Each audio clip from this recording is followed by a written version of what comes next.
한때 세상에서 가장 행복했던 두 사람. 하지만 제주로 떠난 그들의 신혼여행은 끝내 돌아오지 못했습니다. 20년의 세월이 흘러 한라산이 그 비밀을 말하기 시작합니다. 구독과 좋아요는 다음 영상에 큰 도움이 됩니다. 1987년 5월 23일 토요일, 서울 김포공항 청사 앞 아침 8시 반. 활주로 위로 막 떠오른 햇살이 비행기 날개를 따라 은빛으로 번져갔습니다. 공항 로비 한쪽 벤치에 앉아있던 젊은 부부. 신부 지영이는 29, 신랑 민수는 33. 결혼식을 올린 지 사흘째 되는 아침이었습니다. 지영이는 남색 원피스에 흰색 가디건을 걸쳤고 민수는 회색 양복 바지에 와이셔츠 차림이었습니다. 둘 다 낡았지만 정갈하게 다려진 옷이었지요. 민수의 손엔 갈색 서류 가방 하나, 지영이 손엔 어머니가 싸주신 김밥 도시락. 여보, 떨려요. 지영이가 민수의 팔을 꼭 붙들었습니다. 첫 비행기였습니다.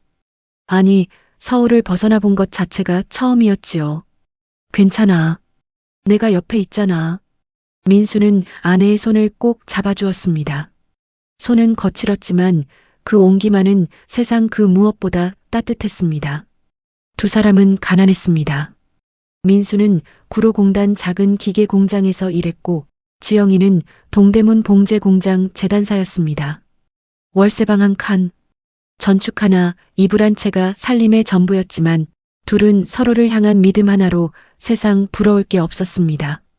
결혼식도 교회 지하 소예배실에서 조촐하게 올렸습니다. 하객은 20명 남짓. 피로연 대신 국밥집에서 따뜻한 한 끼를 나눴지요. 신혼여행? 그건 꿈도 꾸지 못할 사치였습니다. 그런데 민수의 공장 사장님이 오래 묵힌 밀린 월급 대신 제주도 왕복 비행기표 2장을 건네주셨습니다. 미안하이. 돈이 없어서 이거라도 받게. 지영이는 그 표를 받아들고 울었습니다. 고맙기도 했고 기쁘기도 했고 또 한편으론 서러웠습니다. 탑승 안내 방송이 울렸습니다. 제주행 KAL 201편 탑승객 여러분께서는 민수가 지영이의 손을 잡았습니다. 우리 꼭 10년 뒤에도 여기 다시 오자. 10년 뒤요? 그래. 그때는 내가 돈 많이 벌어서 특실 타고 좋은 호텔 가고 맛있는 것도 실컷 먹이고. 지영이는 빙그레 웃으며 손가락을 내밀었습니다. 약속해요. 응, 약속? 두 사람은 새끼손가락을 꼭 걸었습니다.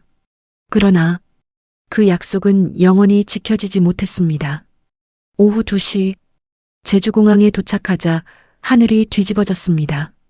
장맛비가 아니었습니다. 굵은 빗줄기가 마치 하늘이 찢어진 듯 쏟아져 내렸고 바람은 우산을 뒤집을 정도로 거세게 몰아쳤습니다. 여보, 비가 너무 많이 와요. 괜찮아. 조금 있으면 그칠 거야. 하지만 비는 그치지 않았습니다. 민수는 공항 렌터카 업체에서 낡은 포니 승용차를 빌렸습니다. 하루 렌트비 10,000원. 그것도 민수에겐 큰 부담이었지만 아내를 위해 빌렸습니다. 자, 타. 오늘은 내가 기사다. 민수는 억지로 밝게 웃었습니다. 차는 한라산 중턱 쪽으로 향했습니다. 민수가 예약한 펜션은 해발 600m 고지대에 있었습니다. 싸니까 좋다더라고. 전망도 끝내주대. 하지만 전망은커녕 앞이 보이지 않았습니다. 구불구불한 산길, 가드레일도 없는 비탈길, 차창 밖으로는 절벽이 아득하게 내려다 보였습니다. 여보, 무서워요. 지영이가 민수의 팔을 움켜쥐었습니다. 괜찮아. 천천히 갈게. 하지만 민수의 목소리도 떨리고 있었습니다. 길가에는 낙석주의 표지판이 여러 개 서 있었습니다. 하늘은 점점 더 어두워졌습니다. 오후 4시인데도 밤처럼 캄캄했습니다. 라디오에서 긴급 뉴스가 흘러나왔습니다. 현재 제주 전역에 폭풍주의보가 발령되었습니다. 특히 한라산 중산간 지역은 낙석과 산사태 위험이 있으니 주민과 관광객 여러분께서는 각별히 주의하시기 바랍니다. 민수는 라디오를 껐습니다. 밤 9시. 겨우 펜션에 도착했습니다. 다 왔다? 여보, 우리 다 왔어. 낡은 2층 목조 건물. 하지만 둘에겐 궁전 같았습니다. 펜션 주인 할머니가 나와 맞아주셨습니다. 비가 이렇게 오는데 어쩌려고. 얼른 들어오게. 방은 작았지만 따뜻했습니다. 전기장판을 틀어주시고 뜨거운 보리차도 내주셨습니다. 내일 날씨 좋아지겠죠? 민수가 물었습니다. 할머니는 고개를 가로저으셨습니다. 글쎄, 일기예보론 모레까지 비 온다. 다음 날 밤, 5월 24일 일요일 밤 10시, 119에 한 통에 신고 전화가 걸려왔습니다. 여보세요? 119죠? 한라산 516도로 7km 지점에서 차가 절벽 아래로 떨어진 것 같아요. 출동한 경찰과 소방대원들, 절벽 아래 50m 지점, 보니 승용차 한 대가 뒤집혀 있었습니다. 차체는 형체를 알아볼 수 없을 정도로 박살나 있었고 유리창은 모두 깨져 있었습니다. 하지만 안에는 아무도 없었습니다. 운전석도 텅 비어 있고 조수석도 비어 있었습니다. 혈흔도 옷가지 하나 남아있지 않았습니다. 다만 조수석 바닥에 지영이의 흰색 가디건 단추 한 개만이 떨어져 있을 뿐이었습니다. 신혼여행 이틀째 되는 밤, 29 신부 지영이와 33 신랑 민수는 그렇게 제주 한라산 어딘가에서 흔적도 없이 사라졌습니다. 경찰은 닷새간 수색했지만 단 하나의 흔적도 찾지 못했습니다. 그리고 세월이 흘렀습니다. 20년이라는 긴 세월이 1987년 5월 26일 화요일 사건은 전국 뉴스로 보도되었습니다. 제주 한라산 중산간 도로에서 신혼부부를 태운 승용차가 절벽 아래로 추락하는 사고가 발생했습니다. 경찰과 소방당국은 사흘째 수색을 벌이고 있으나 실종자의 시신은 아직 발견되지 않았습니다. 화면 속엔 뒤집힌 차량 잔해와 절벽을 수색하는 구조대원들의 모습이 비쳤습니다. 그리고 그 화면을 보던 두 가족, 민수의 아버지는 TV 앞에서 그대로 주저앉았습니다. 민수야, 우리 민수야. 어머니는 입을 막고 울부짖었습니다. 안 돼, 안 돼. 우리 아들. 지영의 어머니는 매일 아침 6시 동네 성당 돌계단에 무릎을 꿇었습니다. 하느님, 제발, 제 딸만은. 무릎은 까지고 손은 피가 맺혔지만 어머니는 기도를 멈추지 않았습니다. 살아만 있어 다오. 엄마한테 돌아와 다오. 제발. 어머니는 매일 밤 지영이가 입던 옷을 꺼내 그 냄새를 맡으며 밤을 지새웠습니다. 바느질하던 손때 묻은 앞치마, 21살 생일에 사준 노란 스웨터, 결혼식 날 입었던 흰색 블라우스. 우리 지영이 아직 어린데 어쩌면 좋아. 사건 발생 일주일 뒤 6월 2일 월요일 이른 아침, 한라산 남쪽 해안가 바닷가, 해녀 한 분이 물질을 하다가 무언가를 발견했습니다. 검은색 여성용 구두. 한 짝? 굽이 조금 닳았지만 깨끗하게 닦여진 구두였습니다. 이거 뉴스에 나온 그 신부거 아닌교? 해녀는 떨리는 손으로 경찰에 신고했습니다. 경찰은 구두를 가족에게 보여주었습니다. 지영의 어머니가 그 구두를 보자마자 그 자리에 쓰러졌습니다. 우리 지영이 거예요. 제가 사준 거예요. 결혼식 일주일 전 어머니는 봉제 공장 월급을 모두 털어 딸에게 그 구두를 사주었습니다. 예쁘다, 우리 딸. 공주 같아. 그날의 기억이 떠올랐습니다. 지영이가 신발을 신어보며 웃던 얼굴. 엄마 고마워요. 이거 신고 여행 갈 거예요. 그 말이 마지막이 될 줄은.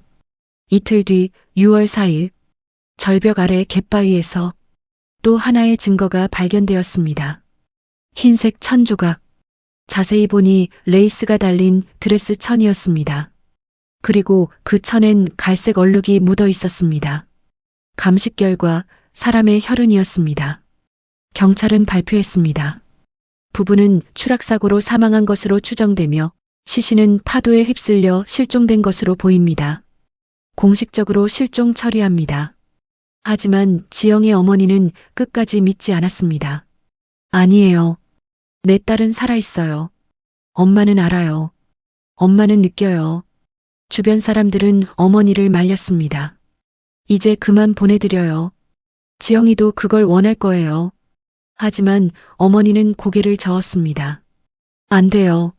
시신도 없는데 어떻게 장례를 치러요? 우리 지영이 아직 어딘가에. 어머니는 매주 제주행 비행기에 몸을 실었습니다. 제주에 도착하면 해안가를 걸었습니다. 지영아, 엄마 왔다. 대답해라. 그렇게 1년이 지나고 2년이 지나고 5년이 지났습니다. 어머니의 머리는 새하얗게 새었고 허리는 굽어졌지만 어머니는 포기하지 않았습니다. 세월은 흘러갔습니다. 10년이 지나고 15년이 지나고 20년이 흘렀습니다. 사람들은 그 사건을 잊어갔습니다.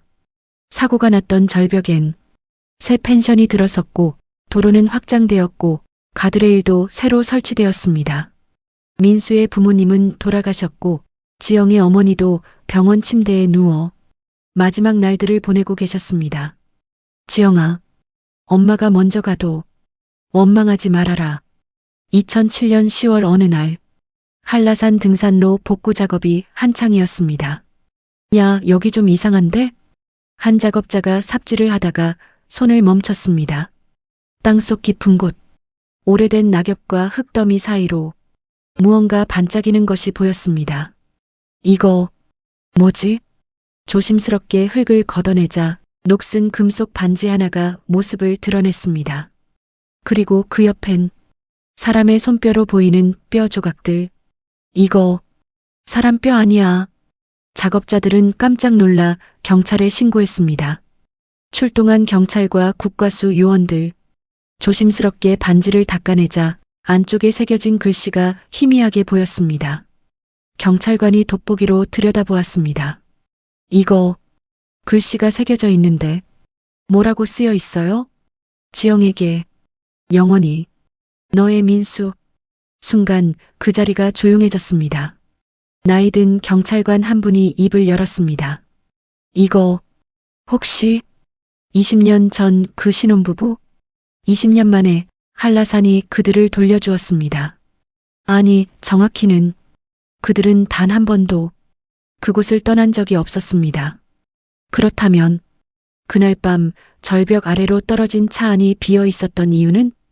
그리고 바닷가에서 발견된 구두와 드레스 조각은 20년 동안 아무도 몰랐던 그날 밤의 진실이 이제 서서히 드러나기 시작합니다. 2007년 10월 18일 목요일 저녁 9시 MBC 뉴스데스크가 시작되었습니다. 앵커의 목소리가 전국에 울려 퍼졌습니다. 20년 전 제주도에서 실종되었던 신혼부부의 흔적이 한라산 중턱 등산로에서 발견되었습니다. 당시 사고로 처리되었던 이 사건이 다시 수면 위로 떠오르면서 미제 사건으로 재조명되고 있습니다. 화면엔 반지 사진이 크게 비쳤습니다. 녹슨 반지, 그 안에 새겨진 글씨, 지영에게 영원히 너의 민수, 그리고 발견 현장 사진, 한라산 등산로 7km 지점, 노란 경찰 테이프가 쳐진 발굴 현장. 뉴스는 계속되었습니다. 경찰은 발견된 유골에 대한 DNA 감식을 진행 중이며 당시 사건 기록을 재검토하고 있습니다. 서울 마포구 한 허름한 술집. TV 화면을 멍하니 바라보던 한 중년 남성이 손에 들고 있던 소주잔을 바닥에 떨어뜨렸습니다. 와장창 유리잔이 산산조각 났습니다. 손님 괜찮으세요? 주인 아주머니가 걱정스럽게 다가왔지만 그 남자는 TV 화면에서 눈을 떼지 못했습니다. 강태수 54세. 얼굴엔 세월의 풍파가 고스란히 새겨져 있었습니다. 눈가엔 깊은 주름이 파였고 손은 노동으로 거칠어져 있었습니다. 지영이. 그가 떨리는 목소리로 중얼거렸습니다. 그게 아직도 남아 있었구나. 태수는 지갑에서 낡은 사진 한 장을 꺼냈습니다. 빛바랜 흑백 사진. 교복을 입은 소녀가 벚꽃나무 아래서 웃고 있었습니다. 22살의 지영이었습니다. 그리고 그 옆엔 25의 태수가 서 있었습니다. 미안해. 정말 미안해. 태수의 눈에서 눈물이 흘러내렸습니다. 강태수와 지영이는 첫사랑이었습니다. 1982년 봄, 동대문 봉제 공장에서 처음 만났습니다. 태수는 재단사였고 지영이는 막 입사한 신입 미싱사였습니다. 언니, 이거 어떻게 하는 거예요? 이리 와봐. 내가 가르쳐 줄게. 태수는 지영이보다 3살 위였습니다. 처음엔 선배와 후배였지만 점점 가까워졌습니다.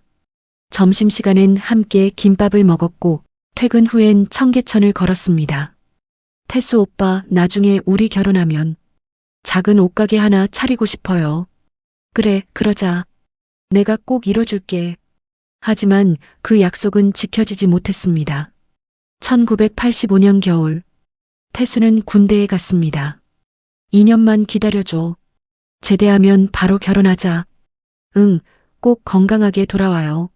하지만 세상은 두 사람을 기다려주지 않았습니다. 태수가 군복무 중이던 1986년 가을, 지영이는 민수를 만났습니다. 제대를 한 달 앞두고 받은 편지. 오빠, 미안해요. 나 다른 사람 만나요. 오빠를 잊을 수가 없는데. 그런데 오빠 기다리기엔 내가 너무 힘들어요. 행복하게 살아요. 미안해요. 태수는 그 편지를 받고 막사 뒤에서 밤새 울었습니다. 술집을 나온 태수는 밤거리를 걸었습니다. 20년. 그동안 태수는 지영이를 잊으려 애썼습니다.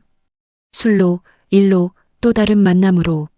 하지만 잊히지 않았습니다. 결혼도 하지 못했습니다. 누구를 만나도 지영이가 떠올랐습니다. 이제라도 진실을 말해야 해. 태수는 주머니에서 핸드폰을 꺼냈습니다. 떨리는 손으로 112를 눌렀습니다. 여보세요. 제가 제보할 게 있습니다. 20년 전 제주 신혼부부 실종 사건요. 다음 날 오전 서울 마포경찰서 조사실. 태수는 형사 앞에 앉아 있었습니다. 그래서 무슨 제보를 하시려고? 젊은 형사가 물었습니다. 태수는 잠시 망설이다가 입을 열었습니다. 그 사고, 그냥 사고 아닙니다. 무슨 말씀이시죠? 그날, 사고 나기 하루 전날, 민수 씨가 제게 전화를 했어요. 형사가 펜을 들었습니다. 민수 씨요? 실종된 남편 말씀하시는 겁니까? 네. 태수는 눈을 감았습니다. 20년 전 그날이 떠올랐습니다. 1987년 5월 23일 밤 11시쯤이었어요. 제가 자려고 누웠는데 전화가 왔습니다. 여보세요? 태수 형? 저 민수예요. 민수 씨 목소리가 이상했어요. 술에 취한 것 같기도 하고 울고 있는 것 같기도 하고. 형? 저 큰일 났어요. 무슨 일인데? 지영이가 임신했어요. 처음엔 축하한다고 했죠. 근데 형, 그 아이, 내 아이가 아닐지도 모르겠어요. 그 순간 저는 할 말을 잃었어요. 무슨 소리야? 지영이가 아직도 형을 잊지 못한 것 같아요.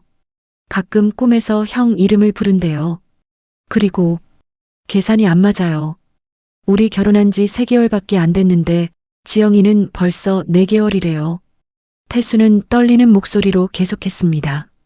민수 씨는 계속 울면서 말했어요. 형, 저 어떻게 해야 돼요? 지영이한테 어떻게 물어봐야 돼요? 아니면 그냥 모른 척 해야 돼요? 저는 아무 말도 할 수 없었어요. 그리고 민수 씨가 마지막으로 이렇게 말했어요. 형, 저 지금 제주도예요. 신혼여행 왔어요. 근데 자꾸 나쁜 생각이 들어요.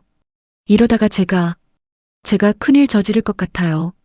그 말을 끝으로 전화가 끊겼습니다. 그게 마지막이었어요.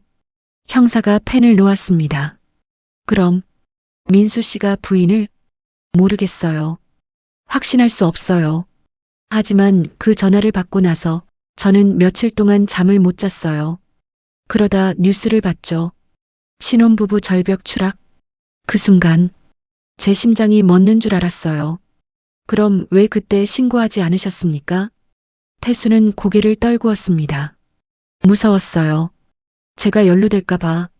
그리고 솔직히 확신이 없었어요.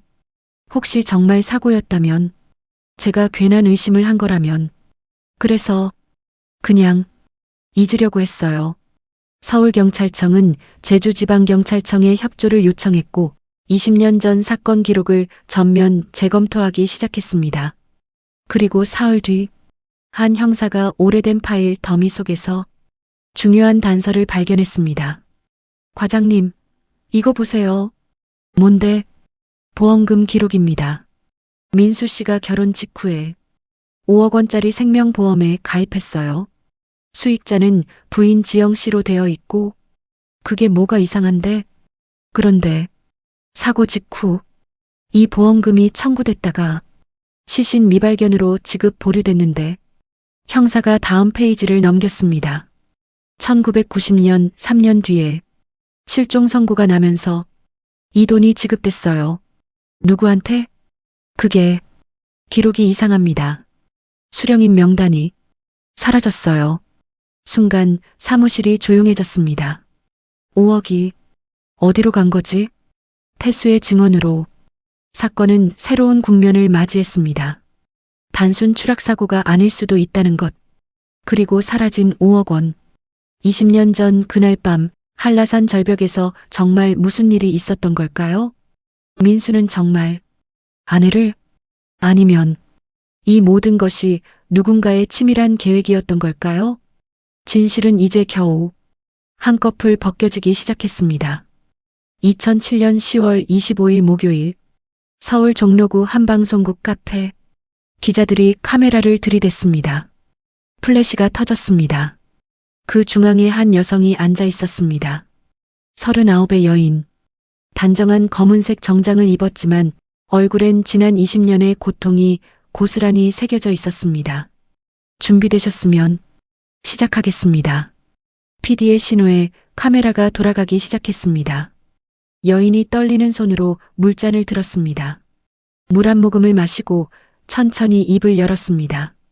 저는 목소리가 떨렸습니다. 저는 20년 전 제주도에서 실종된 박지영의 여동생 박은영입니다. 순간 카메라 플래시가 더 빠르게 터졌습니다. 은영은 눈물을 참으며 계속했습니다. 20년 동안 저는 침묵했습니다. 어머니께서 진실을 말하지 말라고 하셨어요. 언니를 욕되게 하지 말라고. 그저 조용히 기다리라고. 은영의 눈에서 눈물이 흘러내렸습니다. 하지만 이제 더 이상 참을 수 없어요. 어머니도 돌아가셨고 언니도 이제 진실을 밝혀야 한다고 제게 말하는 것 같아요. 1987년 5월 24일 새벽 3시 30분쯤이었어요. 저는 서울 언니 자취방에 있었어요. 언니가 신혼여행 가는 동안 집을 봐달라고 해서요. 그런데 갑자기 전화가 왔어요. 은영은 눈을 감았습니다. 20년 전 그 순간이 생생하게 떠올랐습니다. 전화벨 울리는 소리. 따르릉 따르릉 따르릉. 잠에서 깬 19살 은영이 부스스한 눈으로 수화기를 들었습니다. 여보세요? 은영아. 언니 지영의 목소리였습니다. 하지만 뭔가 이상했습니다. 숨이 가빴고 목소리가 떨리고 있었습니다. 언니, 왜? 무슨 일이야? 은영아, 나 무서워. 무슨 소리야? 무서우면 왜? 민수가 이상해. 순간 은영의 잠이 확 깼습니다. 언니 무슨 일이야? 무슨 일 있어? 민수가 나를 죽일지도 몰라. 뭐? 언니 지금 무슨 소리 하는 거야? 은영아, 만약에 내가 연락이 안 되면 언니, 엄마한테 전해줘. 내가 사랑한다고. 그리고 미안하다고. 언니. 전화가 끊겼습니다. 투. 저는 다시 전화를 걸었어요. 10번도 넘게. 하지만 받지 않았어요. 그날 밤 저는 잠을 한숨도 못 잤어요. 계속 전화를 걸었지만 언니는 은영은 얼굴을 손으로 가렸습니다. 다음 날 아침 뉴스를 봤어요. 제주 신혼부부 절벽 추락. 그 순간 저는 알았어요. 언니가 정말. 은영은 더 이상 말을 잇지 못하고 책상에 엎드려 울기 시작했습니다. 카메라는 그 모습을 고스란히 담았습니다. PD가 조심스럽게 물었습니다. 그런데 왜 그때 말씀하지 않으셨어요? 은영이 고개를 들었습니다. 눈이 빨갛게 충혈되어 있었습니다. 어머니가 막으셨어요. 어머니께서요? 네. 어머니는 말씀하셨어요. 절대 아무한테도 말하지 마라. 만약 내가 그 얘기를 하면 사람들이 내 언니를 나쁘게 생각할 거다. 어머니는 언니가 혹시 남자 문제로 그런 일을 당한 거라고 사람들이 오해할까봐 두려워하셨어요. 그 시대엔 그랬잖아요. 여자가 잘못해서 그런 일을 당한다고. 어머니는 언니의 명예를 지키고 싶으셨어요. 그래서 저도 참았어요. 20년 동안. 은영의 증언이 방송된 다음 날 제주지방경찰청은 특별수사팀을 꾸렸습니다. 10명의 형사와 과학수사대. 그들은 20년 전 그 현장으로 향했습니다. 한라산 516도로 7km 지점. 당시 차가 추락했던 절벽. 여기가 맞습니다. 나이든 형사 한 분이 말했습니다. 그는 20년 전 이 사건을 담당했던 형사였습니다. 당시엔 비가 너무 많이 와서 제대로 수색을 못했습니다. 차만 발견하고 주변 수색은. 그는 말끝을 흐렸습니다. 이번엔 제대로 합시다. 젊은 반장이 말했습니다. 수색은 이틀간 계속되었습니다. 절벽 위, 절벽 아래, 숲속, 풀숲, 구석구석을 샅샅이 뒤졌습니다. 그리고 사흘째 되는 날 오후, 반장님, 여기요. 한 형사가 소리쳤습니다. 뭔가 있어요. 절벽 위 가드레일이 끊어진 지점에서 약 5m 떨어진 풀숲. 그곳에서 형사는 무언가를 발견했습니다. 조심스럽게 흙을 걷어내자. 이거 시계잖아. 남성용 손목 시계. 녹이 슬고 줄은 끊어져 있었지만 형태는 알아볼 수 있었습니다. 뒷면을 보니 글씨가 새겨져 있었습니다. M, S, 1987.5, 20, 민수민 마이너스 수, 그리고 결혼 날짜. 이거 민수 씨 거잖아. 하지만 곧 이상한 점이 발견되었습니다. 과학수사대원이 현장을 분석했습니다. 이거 위치가 이상한데요? 뭐가? 차가 추락한 방향을 봐요. 차는 여기서 저 아래로 떨어졌잖아요. 그럼 시계는 추락 경로상에 있어야 하는데. 그는 시계가 발견된 위치를 가리켰습니다. 시계는 반대편 풀숲에 있어요. 추락하면서 떨어진 게 아니라 누군가 던진 것처럼 보여요. 던졌다고? 네. 보세요. 이 각도로는 추락하면서 자연스럽게 떨어질 수 없어요. 반장이 현장을 살펴봤습니다. 그리고 한 가지 가능성을 떠올렸습니다.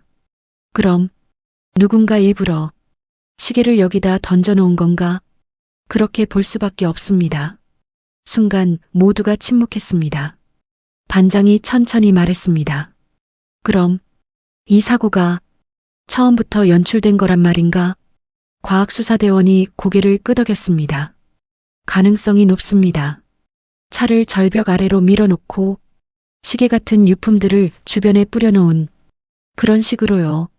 그럼 민수 씨와 지영 씨는 추락한 게 아니라 다른 곳으로 간 겁니다. 어디로? 아무도 대답하지 못했습니다. 시계 한 개가 모든 것을 바꿔놓았습니다. 추락사고가 아니었습니다. 누군가 치밀하게 꾸민 연극이었습니다. 그렇다면 은영에게 전화했던 지영의 그 말, 민수가 나를 죽일지도 몰라. 그건 무슨 의미였을까요? 민수가 지영을 죽이려 했던 걸까요? 아니면 지영이 민수를 죽이려 했던 걸까요? 아니면 둘 다 제3자에게 당한 걸까요? 20년 전 그날 밤 한라산 절벽에서 정말 무슨 일이 벌어진 걸까요? 2007년 11월 3일 시계 발견 이후 일주일 경찰 특별수사팀은 20년 전 사건 현장 주변에 모든 건물을 다시 조사하기 시작했습니다. 그리고 마침내 한 가지 결정적인 증거를 발견했습니다. 한라산 중턱. 당시 신혼부부가 묵었던 펜션. 20년 전 그 펜션 주인 할머니는 이미 돌아가셨고 지금은 손자가 건물을 관리하고 있었습니다. 경찰 아저씨들, 여기 창고예요. 할머니 물건들이 다 여기 있어요. 25 청년이 낡은 창고 문을 열었습니다. 먼지가 풀썩 날렸습니다. 형사들이 손전등을 비추며 안으로 들어갔습니다. 낡은 가구들, 오래된 이불들, 그리고 구석에 쌓인 상자들. 이거 다 뭡니까? 할머니가 모아둔 거예요. 아무것도 버리지 않으셨거든요. 형사들이 상자들을 하나씩 열기 시작했습니다. 그리고 한 상자 안에서 반장님, 이거요.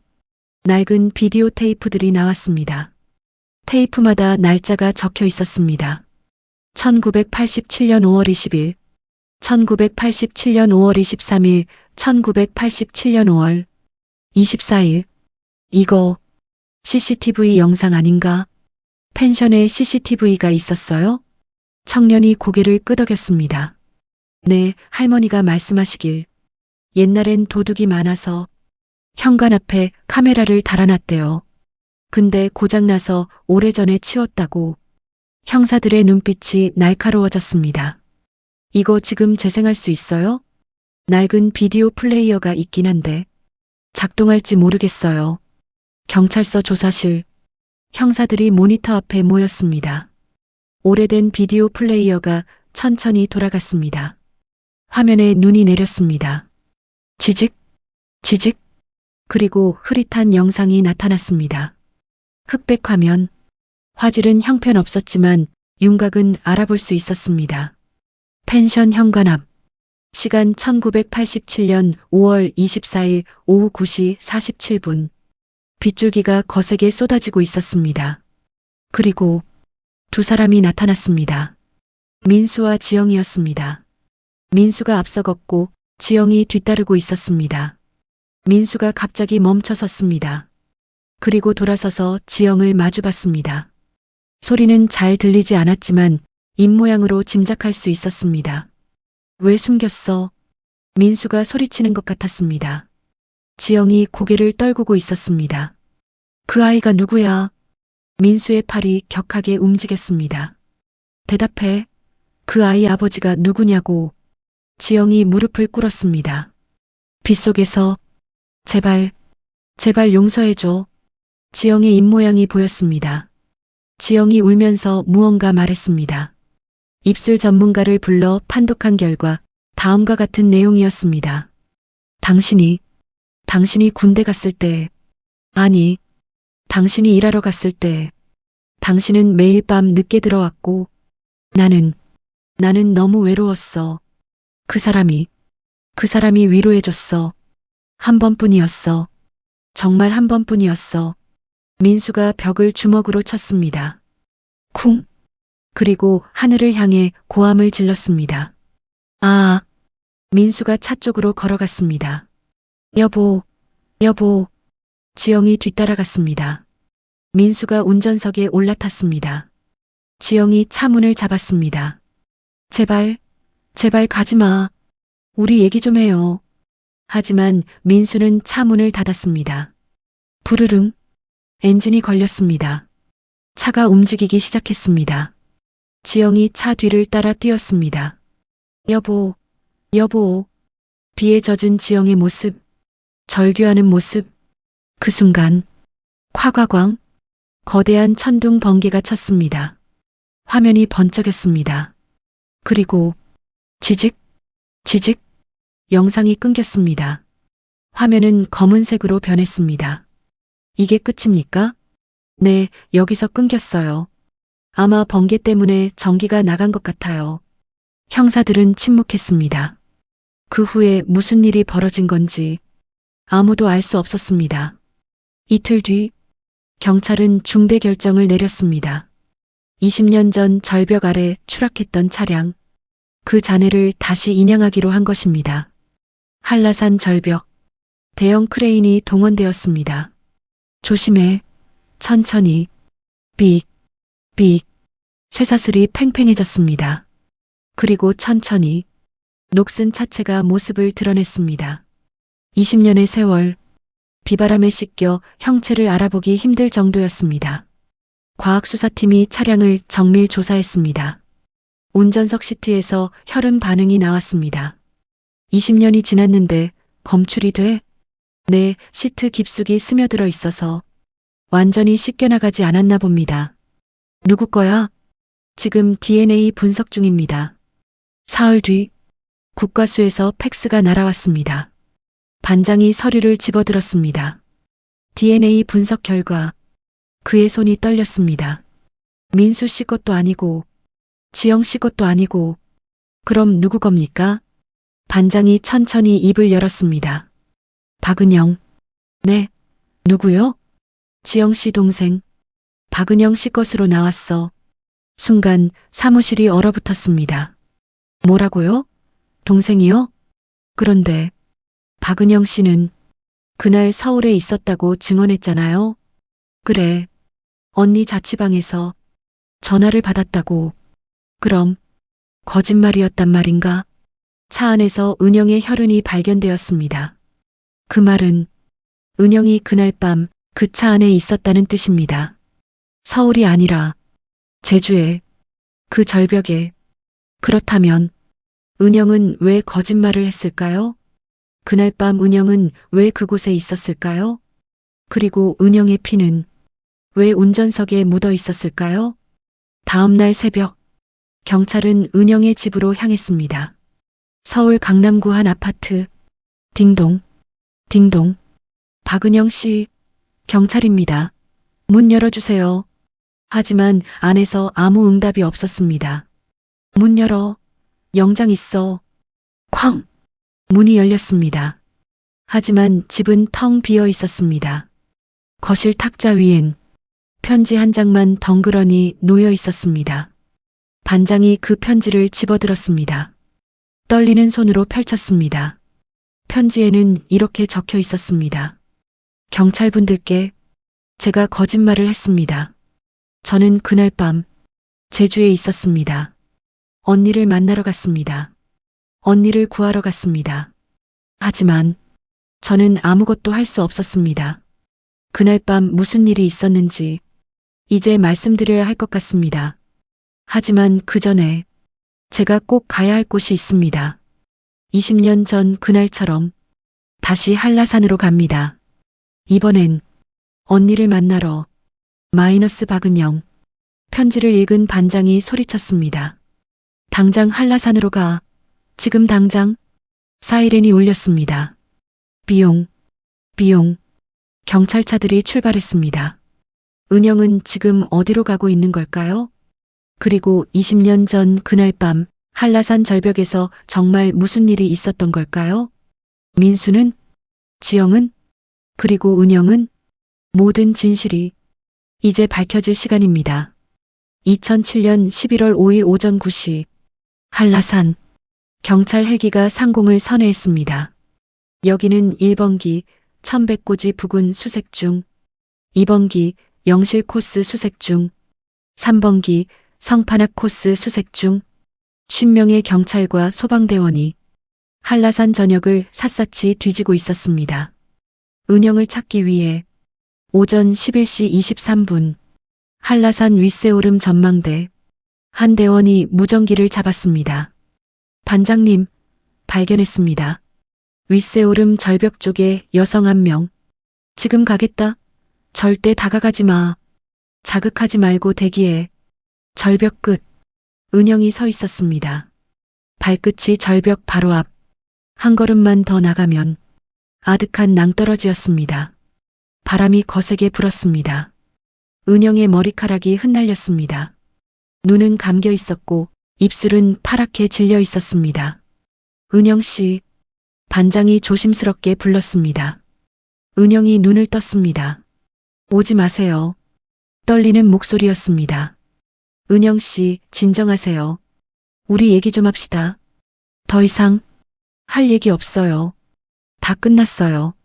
아닙니다. 아직 끝나지 않았어요. 은영 씨가 말해줘야 해요. 그날 밤 무슨 일이 있었는지.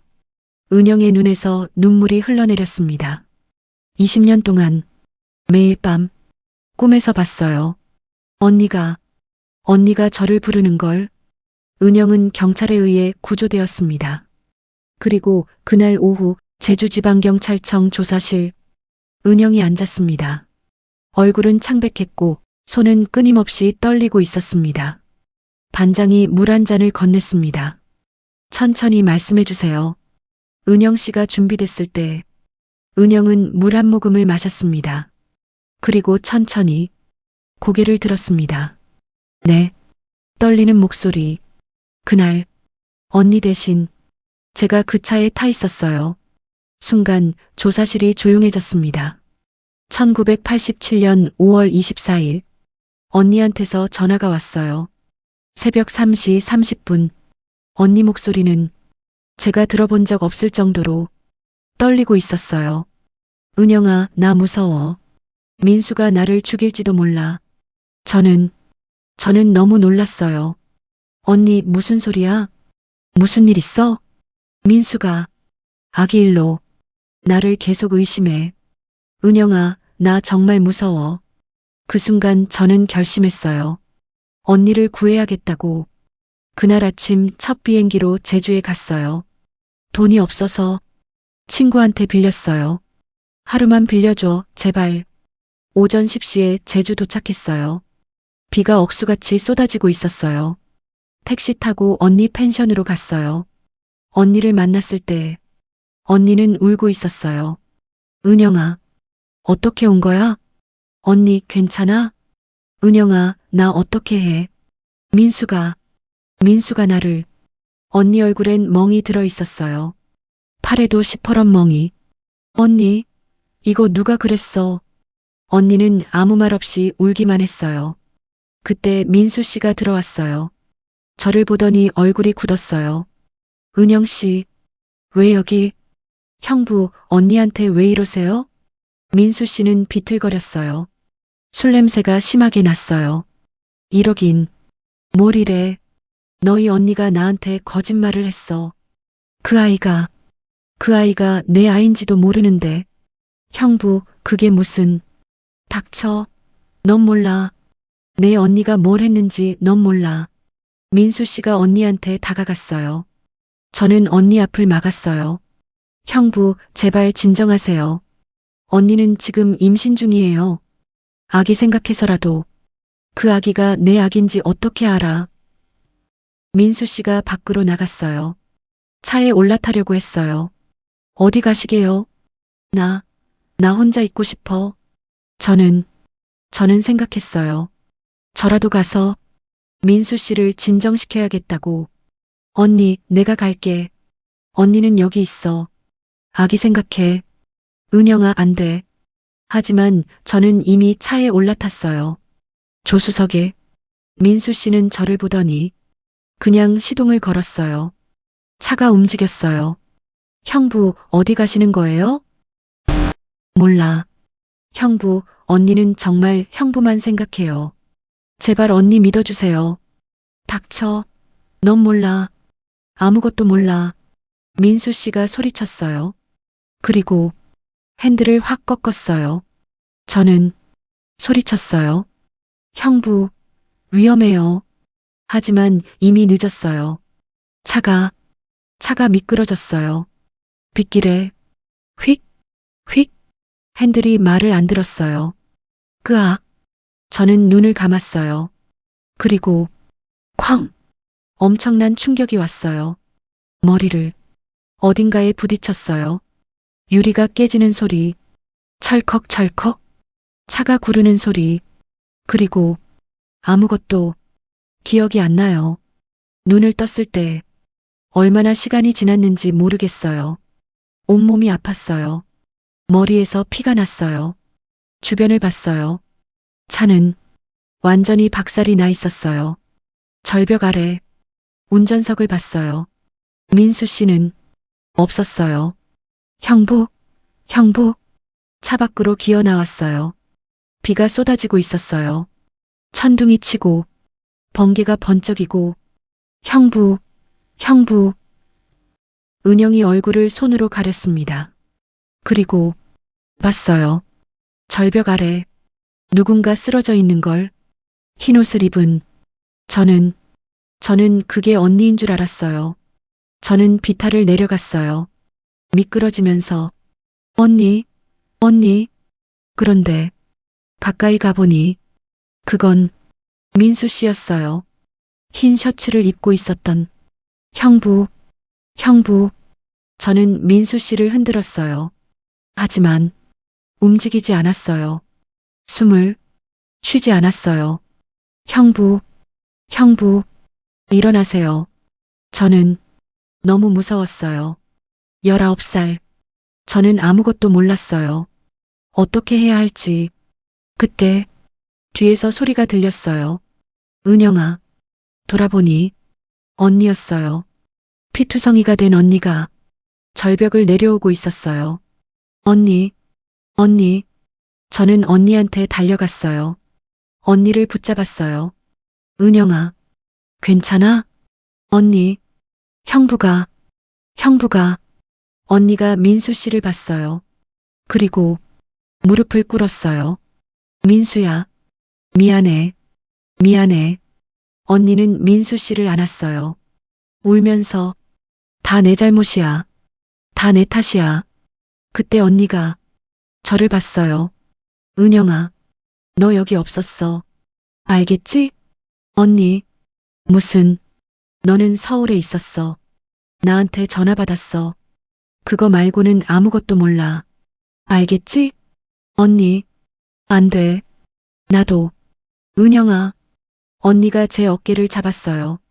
넌 아직 어려. 내 인생이 남아있어. 여기서 끝나면 안 돼. 약속해, 은영아. 엄마한테도 말하지 마. 아무한테도 말하지 마. 은영이 고개를 들었습니다. 눈은 빨갛게 충혈되어 있었습니다. 언니는 저를 보냈어요. 택시를 불러서 공항으로 보냈어요. 잊어, 은영아. 다 잊어. 여긴 언니가 처리할게. 그게 마지막이었어요. 저는 서울로 돌아왔어요. 그리고 며칠 뒤 뉴스를 봤어요. 신혼부부 실종. 저는 믿었어요. 언니가 민수 씨를 어딘가에 묻고 자기도 함께 죽었을 거라고. 20년 동안 그렇게 믿고 살았어요. 은영은 책상에 엎드려 소리내어 울기 시작했습니다. 20년의 침묵이 깨졌습니다. 하지만 여전히 풀리지 않는 의문들이 남았습니다. 지영은 정말 죽은 걸까요? 한라산에서 발견된 뼈는 누구의 것일까요? 그리고 사라진 5억 원은 어디로 간 걸까요? 모든 퍼즐 조각이 이제 맞춰지기 시작합니다. 2007년 11월 12일, 은영의 고백 이후 일주일, 사건은 급격히 정리되는 듯 보였습니다. 경찰은 사고사로 결론을 내리려 했습니다. 하지만 운명은 또 다른 진실을 준비하고 있었습니다. 한라산 윗세오름 코스. 50대 중반의 등산객 김철수 씨가 평소처럼 산행을 하고 있었습니다. 휴, 오늘은 날씨도 좋고 단풍이 곱게 물든 가을, 햇살이 나뭇잎 사이로 쏟아졌습니다. 김 씨는 잠시 쉬기 위해 등산로 옆 바위에 앉았습니다. 물통을 꺼내 물을 마시는데 바위 틈 사이로 뭔가 번쩍이는 것이 보였습니다. 응? 저게 뭐지? 김 씨는 호기심에 바위 틈에 손을 넣었습니다. 무언가 차갑고 딱딱한 것이 만져졌습니다. 이게 뭐야? 힘을 주어 잡아당겼습니다. 기익. 녹슨 금속 상자 하나가 나왔습니다. 가로 20cm, 세로 15cm. 작은 철제 상자였습니다. 표면은 녹이 슬어 있었지만 밀폐가 잘 되어 있었습니다. 이게 여기 왜? 김 씨는 상자를 흔들어 봤습니다. 안에서 무언가 움직이는 소리가 났습니다. 상자 겉면에는 작은 글씨가 새겨져 있었습니다. 1987.5, 25, 87년, 20년 전. 김 씨는 심장이 쿵 내려앉았습니다. 최근 뉴스에서 본 그 사건이 떠올랐습니다. 신혼부부 실종 사건. 설마. 김 씨는 서둘러 119에 전화를 걸었습니다. 제주지방경찰청, 증거분석실, 형사들과 과학수사팀이 모였습니다. 테이블 위에 놓인 금속 상자. 조심히 열어봐. 과학수사대원이 장갑을 끼고 조심스럽게 상자를 열었습니다. 긱. 뚜껑이 천천히 열렸습니다. 안에는 비닐에 쌓인 무언가가 들어 있었습니다. 편지 같은데요? 대원이 조심스럽게 꺼냈습니다. 낡은 편지 봉투. 봉투 겉면에는 이렇게 적혀 있었습니다. 사랑하는 엄마에게. 반장이 편지 봉투를 열었습니다. 안에서 몇 장의 편지지가 나왔습니다. 노란 종이. 세월이 흘러 조금 바랬지만 글씨는 또렷했습니다. 반장이 천천히 읽기 시작했습니다. 목소리가 떨렸습니다. 사랑하는 엄마에게.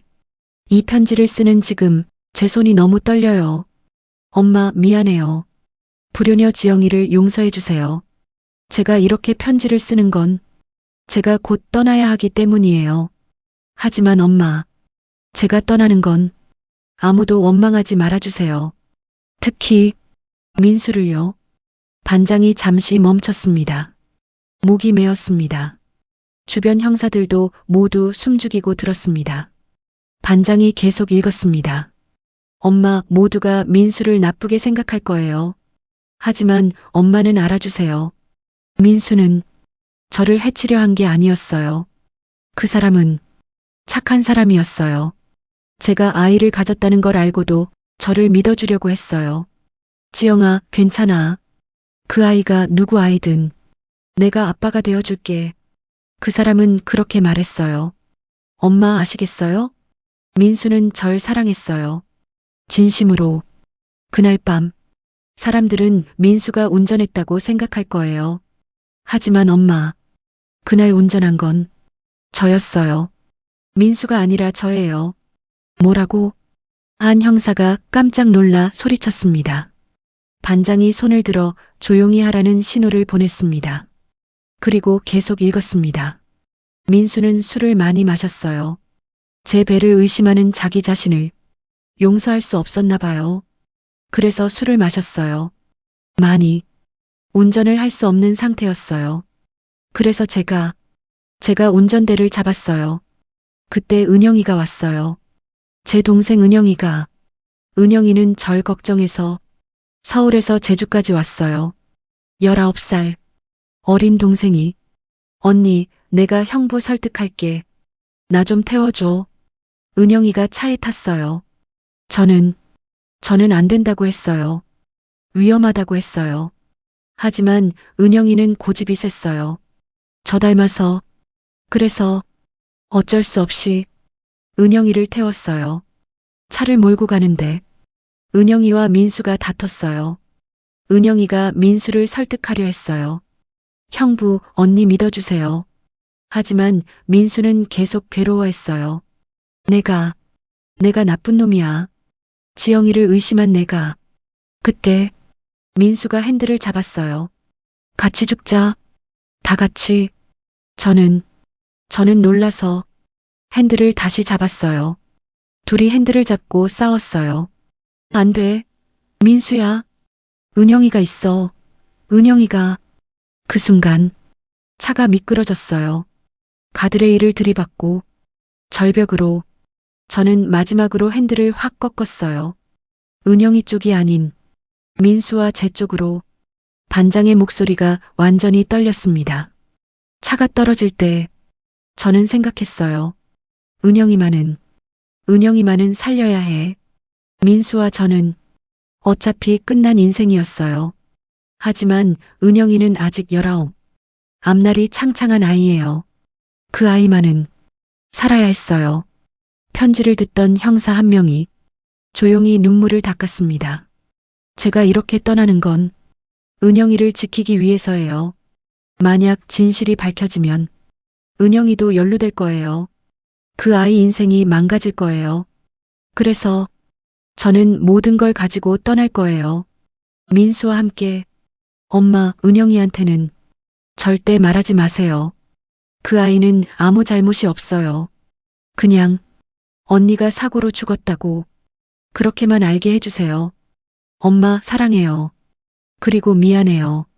천국에서 아빠 만나면 엄마 잘 모시지 못한 딸이라고 혼날 것 같아요. 하지만 엄마, 저는 후회하지 않아요. 제 동생을 지켰으니까요. 사랑하는 엄마, 건강하세요. 마이너스 불효녀 지영 올림. 1987년 5월 25일. 편지를 다 읽은 반장이 편지를 내려놓았습니다. 손이 떨렸습니다. 조사실은 정적에 휩싸였습니다. 형사 한 명이 흐느끼기 시작했습니다. 이럴 수가. 또 다른 형사가 눈을 감았습니다. 자매가 서로를 지키려고 모든 퍼즐이 맞춰졌습니다. 민수는 지영을 해치려 한 게 아니었습니다. 오히려 함께 죽으려 했던 극단적 선택을 하려 했던 것입니다. 지영은 은영을 지키기 위해 마지막 순간 핸들을 꺾었습니다. 은영은 언니를 지키기 위해 20년간 침묵했습니다. 그리고 어머니는 딸의 마지막 부탁을 지키기 위해 평생을 슬픔 속에서 살았습니다. 이 모든 것이 사랑 때문이었습니다. 하지만 여전히 한 가지 의문이 남았습니다. 한라산에서 발견된 뼈는 누구의 것일까요? 지영일까요? 민수일까요? 그리고 사라진 5억 원의 보험금은? 그 돈을 받은 사람은 누구일까요? 만약 지영이 죽었다면 누가 그 편지를 금속 상자에 넣어 한라산에 숨긴 걸까요? 진실은 아직 끝나지 않았습니다. 2007년 12월 15일 겨울이 찾아온 한라산. 하얀 눈이 소복이 내려앉은 산자락. 오늘은 모두가 기다려온 날이었습니다. 그로부터 한 달 전 국립과학수사연구원에서 최종 DNA 감식 결과가 나왔습니다. 한라산에서 발견된 유골. 그것은 박지영 씨의 것이었습니다. 민수의 유골은 더 깊은 곳 절벽 아래 계곡에서 발견되었습니다. 부부는 정말 20년 동안 그곳에 함께 있었던 것입니다. 그리고 경찰은 마침내 사라진 5억 원의 행방도 밝혀냈습니다. 1990년 실종 3년 후 보험금은 법적 절차에 따라 민수의 부모에게 지급되었습니다. 하지만 민수의 아버지는 그 돈을 한 푼도 쓰지 않았습니다. 통장을 그대로 보관하고 있었습니다. 언젠가 진실이 밝혀지면 이 돈을 제대로 쓸 수 있을 거라고 그렇게 믿었습니다. 78배 노인은 떨리는 목소리로 말했습니다. 제 아들이 나쁜 사람이 아니란 걸 언젠가 세상이 알아줄 거라고 믿었습니다. 2007년 12월 15일 이른 아침부터 눈이 내리기 시작했습니다. 한라산 중턱 유골이 발견되었던 그 자리. 오늘 이곳에 두 사람을 위한 추모식이 열렸습니다. 검은 상복을 입은 사람들이 하나 둘 모여들었습니다. 민수의 아버지 지팡이에 의지한 채 아들의 사진을 가슴에 안고 왔습니다. 민수의 어머니는 이미 세상을 떠났습니다. 아들을 찾지 못한 채. 그리고 은영이 왔습니다. 검은 한복을 입은 은영. 손에는 하얀 국화 한 다발. 얼굴은 말이 아니었습니다. 20년의 죄책감과 슬픔이 그대로 새겨져 있었습니다. 뒤를 따라 지영과 은영의 친척들, 친구들, 그리고 사건을 취재했던 기자들까지 많은 사람들이 모였습니다. 오전 10시 추모제가 시작되었습니다. 하얀 천으로 덮인 두 개의 유골함, 그 앞에 놓인 두 개의 영정사진, 29의 지영, 웃고 있는 모습, 33의 민수, 환하게 웃고 있는 모습. 스님이 독경을 시작했습니다. 나무 아미탑을 관세음보살. 눈은 계속 내렸습니다. 조용히, 소복소복. 은영이 앞으로 나왔습니다. 무릎을 꿇었습니다. 언니의 유골함 앞에 손으로 바닥을 짚고 이마를 땅에 대었습니다. 언니, 떨리는 목소리. 언니, 미안해. 눈물이 눈 위에 떨어졌습니다. 나 이제야 알았어. 이제야 알았어. 은영의 목소리가 떨렸습니다. 언니가 날 지켜준 거였어. 내가 너무 몰랐어. 은영은 얼굴을 들었습니다. 눈물범벅이 된 얼굴로 언니의 사진을 바라봤습니다. 20년 동안 나는 언니를 원망했어. 왜 나를 거기 혼자 두고 갔냐고. 왜 진실을 말하지 않았냐고. 은영은 고개를 떨구었습니다. 하지만 언니는 끝까지 나를 지켜주고 있었던 거야. 내 인생을, 내 미래를. 언니, 은영이 유골함을 껴안았습니다. 고마워. 정말 고마워. 그리고 미안해. 내 동생이 이렇게 모자라서, 이제야 알아서. 주변 사람들도 모두 울고 있었습니다. 그때 민수의 아버지가 천천히 앞으로 나왔습니다. 78. 등은 굽었지만 눈빛만은 또렷했습니다. 은영 씨. 노인이 은영을 불렀습니다. 은영이 고개를 들었습니다. 죄송합니다. 죄송합니다. 제 때문에 아드님이. 아닙니다. 노인이 고개를 저었습니다. 아무도 잘못한 사람은 없어요. 내 아들도, 지영 씨도, 그리고 은영 씨도. 노인의 눈에서 눈물이 흘렀습니다. 그저 운명이었던 거지요. 가혹한 운명. 노인은 하늘을 올려다봤습니다. 사람은 진실을 숨길 수 있어도 세월은 기억합니다. 시간은 모든 것을 기억하고 언젠가 진실을 드러냅니다. 노인이 은영의 손을 잡았습니다. 이제 그만 울어요. 지영 씨가 원하는 건 은영 씨가 행복하게 사는 거예요. 아버님, 내 며느리가 당신을 지키려고 그렇게까지 했는데 당신이 평생 죄책감에 시달린다면 지영 씨가 얼마나 슬프겠어요. 은영은 노인의 손을 꼭 잡았습니다. 둘은 그렇게 한참을 울었습니다. 오후 2시, 눈은 여전히 내리고 있었습니다. 한라산 중턱, 유골 발견 장소 근처 2개의 하얀 대리석 묘비가 천으로 덮여 있었습니다. 스님이 독경을 마쳤습니다. 민수의 아버지와 은영이 함께 천을 걷었습니다. 천이 벗겨지자 2개의 묘비가 나란히 드러났습니다. 왼쪽 묘비, 사랑하는 아내 박지영, 1958에서 1987, 영원히 그리울 당신. 오른쪽 묘비, 사랑하는 남편 김민수, 1954년에서 1987, 영원히 기억될 당신. 그리고 2 묘비 사이, 작은 돌판에 새겨진 글귀, 영원히 함께하길 바란 사랑. 이제야 함께 잠들다. 사람들이 하나씩 앞으로 나와 꽃을 놓았습니다. 하얀 국화, 노란 장미, 빨간 카네이션, 묘비 앞은 꽃으로 가득 찼습니다. 은영이 마지막으로 하얀 국화 한 다발을 놓았습니다. 언니, 형부, 이제 편히 쉬세요. 20년 동안 고생 많으셨어요. 은영은 묘비에 이마를 대고 한참을 울었습니다. 해질 무렵 사람들이 하나 둘 떠나기 시작했습니다. 민수의 아버지는 마지막으로 아들의 묘비를 어루만졌습니다. 아들아, 아빠는 이제 알았다. 내가 얼마나 착한 아이였는지. 미안하다. 늦게 알아줘서. 노인은 천천히 돌아섰습니다. 은영은 언니의 묘비 앞에 한참을 서 있었습니다. 언니, 나 이제 살게. 언니가 지켜준 이 인생 제대로 살게. 언니 목까지. 은영도 천천히 돌아섰습니다.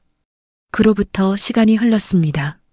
민수의 아버지는 5억 원의 보험금으로 장학재단을 만들었습니다.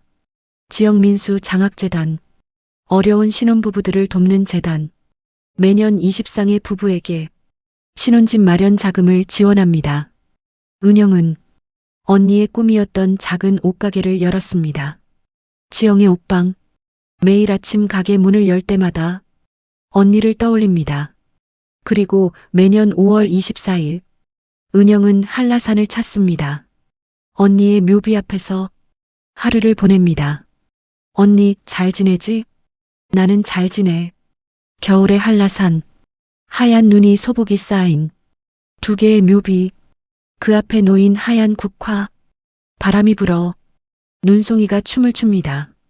한라산 전체가 보입니다. 하얀 눈으로 뒤덮인 아름답고 고요한 한라산. 사랑하는 사람을 위한 희생은 결코 헛되지 않습니다. 시간은 모든 진실을 기억하고 언젠가 세상에 알립니다. 그리고 남은 사람들은 그 사랑을 기억하며 살아갑니다. 이 이야기는 실화를 바탕으로 재구성한 것입니다. 실제 사건의 피해자와 가족들의 명복을 빕니다. 계절이 바뀌었습니다. 봄의 한라산. 철쭉이 만발했습니다. 두 묘비 앞에 은영이 앉아 있습니다. 옆에는 어린 딸아이. 엄마, 이분들이 누구예요? 응, 엄마의 소중한 사람들이란다. 왜 여기 계세요? 이분들은 사랑하는 사람을 지키기 위해 여기 계시게 된 거야. 사랑이 뭐예요? 은영이 딸을 안았습니다. 사랑은 엄마가 너를 안고 있는 것처럼 누군가를 지키고 싶은 마음이란다. 딸아이가 묘비에 꽃을 놓았습니다. 이모, 이모부, 안녕히 주무세요. 은영이 미소 지었습니다. 눈물이 났지만 이번엔 슬픈 눈물이 아니었습니다.